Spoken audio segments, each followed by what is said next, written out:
ఆఫీస్పేట survey number 79. ఇది దాదాపు 39 ఎకరాలు. ఇది నవాబ్ కాలనీ చూస్తే కదా సరైన డాక్యుమెంట్స్ సరిగ్గా లేవు, ఎటుపట్టి అటు మేనేజ్ చేసుకున్నారు. 39 ఎకరాలు చాలా వాల్యుబుల్ ల్యాండ్. నేను రకరకాల పద్ధతుల్లో అప్పుడున్నటువంటి కలెక్టర్ కానీ ఆర్డీఓ కానీ వీళ్ళందరూ కూడా తారుమారు చేసి దీని అంతా మార్చేశారు.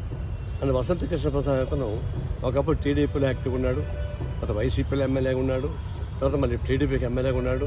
ఈ ల్యాండ్ గ్రాప్ చేయడంలో చాలా నెంబర్ 1 అతను మొత్తం మేనేజ్ చేసుకోవాలి. దీన్ని దాదాపు 1000 కోట్ల రూపాయల ప్రాపర్టీ. ఇప్పటికే 4 ఎకరాల్లో ఇండ్లు కట్టి అమ్మేశాడు, విల్లాస్ కట్టి అమ్మేశాడు. ఇప్పుడు మిగిలిన దాదాపు 20 ఎకరాలకు మిగిలింది. ఇవి కూడా మొత్తం ప్లాన్ చేసుకుంటున్నాడు.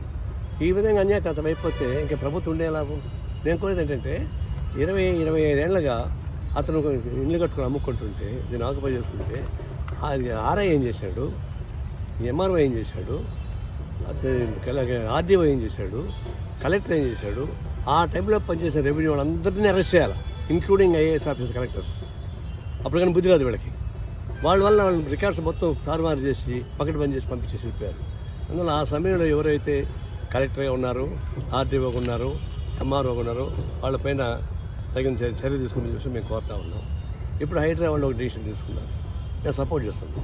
ఇలాంటి భూమిని అన్యాయకరమైన భూమిని లాక్కోకపోతే అది ప్రజల చేతిలో ఉండాలి, లేదంటే గవర్నమెంట్ చేతిలో ఉండాలి. అంతేకాని ల్యాండ్ గ్రాబర్ చేతిలో ఉంటే కుదురుతుంది. 1000 కోట్ల రూపాయల ఆస్తి.